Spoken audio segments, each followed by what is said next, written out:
Hello बच्चों, आइए प्रश्न को देखते हैं। तो प्रश्न में दिया है विद्युत रसायन श्रेणी के आधार पर निम्न की व्याख्या किस प्रकार करेंगे। एक रिडॉक्स अभिक्रिया की संभाव्यता। आइए मुख्य अवधारणा की चर्चा करते हैं। मुख्य अवधारणा। तो यहाँ प्रश्न में क्या दिया है, एक रिडॉक्स अभिक्रिया की संभाव्यता। तो रिडॉक्स अभिक्रिया क्या होता है यह देख लेते हैं। तो रिडॉक्स अभिक्रिया ऐसी अभिक्रिया जिसमें ऑक्सीकरण व अपचयन प्रक्रियाएं एक साथ हो रही होती हैं, उसे हम क्या कहते हैं, रिडॉक्स अभिक्रिया कहते हैं। तो रिडॉक्स अभिक्रिया ऐसी अभिक्रियाएं जिनमें ऑक्सीकरण व अपचयन प्रक्रियाएं एक साथ हो रही होती हैं, उन्हें रिडॉक्स अभिक्रिया कहते हैं। तो यहाँ क्या दिया, रिडॉक्स अभिक्रिया। तो ऐसी अभिक्रियाएं जिनमें ऑक्सीकरण व अपचयन प्रक्रियाएं एक साथ हो रही होती हैं, उन्हें हम क्या कहते हैं, रिडॉक्स अभिक्रिया कहते हैं। तो यहाँ पे क्या दिया है, एक रिडॉक्स अभिक्रिया की संभाव्यता। तो ऐसे रिडॉक्स अभिक्रिया के अंदर तो रिडॉक्स अभिक्रिया के आधार पर एक वैद्युत रसायन सेल का निर्माण करते हैं।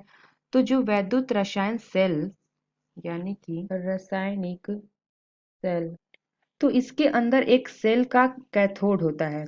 कैथोड होता है इसके अंदर, ये होता है कैथोड, और एक होता है एनोड। तो जो हमारा कैथोड है इस पे प्लस चार्ज होता है, और जो हमारा एनोड है इस पे क्या होता है, माइनस चार्ज होता है। तो यहाँ पे जो प्लस चार्ज है, यहाँ पे क्या होता है, यहाँ पे अपचयन की क्रिया होती है, यानी कि अपचयन। और ये जो हमारा एनोड है ऋण आवेशित, ये हम पे क्या होता है, ऑक्सीकरण होता है। तो ये जो हमारी वैद्युत रासायनिक सेल है, तो इसमें ईएमएफ की गणना हम ई नॉट की मानों से करते हैं। तो ये हमारा हो जाएगा क्या, ई एम एफ की गणना हम किससे करते हैं, ई एफ की गणना ई नॉट से करते हैं, ई नॉट से। तो यहाँ पे क्या है, ई एम एफ की गणना हम ई नॉट सेल की मानों से करते हैं।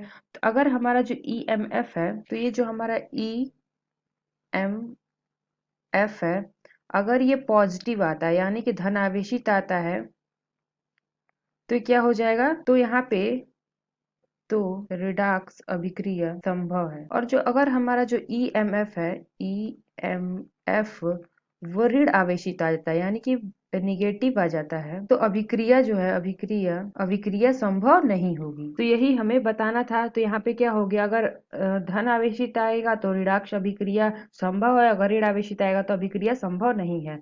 तो आशा करते हैं आपको समझ में आया होगा। धन्यवाद।